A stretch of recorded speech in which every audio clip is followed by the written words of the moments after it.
Speaker of the House Paul Ryan says the American Health Care Act is the right way to repeal and replace Obamacare. Here he is today making the pitch. Lower costs, more choices, not less, patients in control, universal access to care. These are the four driving principles that we are focused on: lowering the costs, giving people more choices, having patients in control, and universal access to care. Let me walk you through how exactly we propose to do this.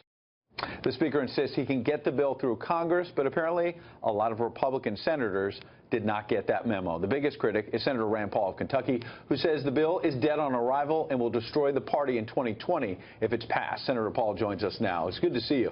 Well, you know, he left out a few things in the press conference. He left out that he keeps the Obamacare taxes for a year, then he keeps the Cadillac tax forever. He keeps the Obamacare subsidies, but renames them, you know, tax credits. He keeps the individual mandate, but you don't pay the government the penalty. You got to pay the insurance company the penalty, and then he also. But they would say there's a transition.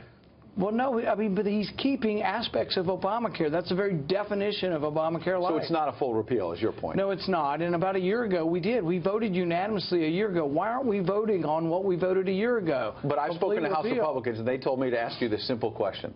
You want to repeal it. What happens after that? You do a full repeal. They say the market collapses, and you really do have a death spiral. And then you, Senator Paul, you own that death spiral. Yeah, no, I'm for replacing at the same time. But how do you replace it immediately, though? Well, in a separate bill. I've written the bill. And the bill is, interestingly, mostly Tom Price's ideas. So it's interesting that you have Paul Ryan on one side saying, I have Tom Price's ideas, and then you have Rand Paul on the other side saying, I have Tom Price's idea. And it's kind of true. But we don't like the refundable tax credits that came from Tom Price, but we do like health care associations where you can join like a buying pool or a group to bring down prices. This is part of the answer because the 11 million people in the individual market, their premiums are going through the roof. So you've got to let them join a buying pool. But House Republicans say the premiums are going to spike even more once you repeal it altogether. Well, that's why you replace it. And what you replace it with are market reforms. We get rid of the mandates, which I think Paul Ryan would agree with.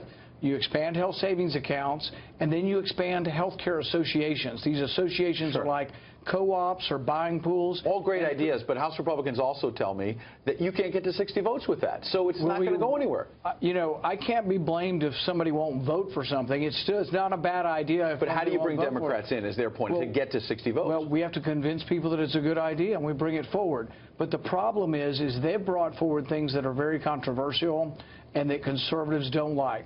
Conservatives hate their bill. I promise you, Obamacare Light, dead on arrival. They might as well just start over. You're hearing other voices. I'm not the only voice saying this. And so what they should do is clean it up, get rid of the Obamacare Light stuff, get rid of the taxes, the subsidies, the mandates, the bailouts, I've pushed you on just do repeal. What they say is wrong with your idea. In your support, Republican Senator Tom Cotton today basically agreed with you and said that the House Republicans may wind up with something that's worse than Obamacare. And so the Speaker said, however, you're making a binary choice, Senator. If you don't do this, you're not really following through on the promise to repeal and replace Obamacare. Let me translate what it means. When someone tells you you have a binary choice, they're telling you take it or leave it. The Speaker needs the Speaker needs to like bring people into the room, conservatives, and needs to hear what we want.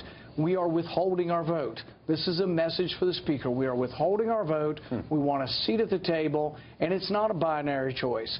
If we do not understand why we're in a death spiral with Obamacare, we can't fix it. The reason we're in a death spiral is we're telling people you can buy insurance after you get sick. So guess what? People are waiting to buy it until after they get sick. And that still happens after Paul Ryan's plan. He doesn't fix that problem at all. But the Vice President is now going to your home state on Saturday. It sounds like the administration is trying at least to brush you back a little bit. React to that, but also when you say, look, it's not a binary choice, you don't have my vote, Mr. Speaker, you might imperil the Trump presidency.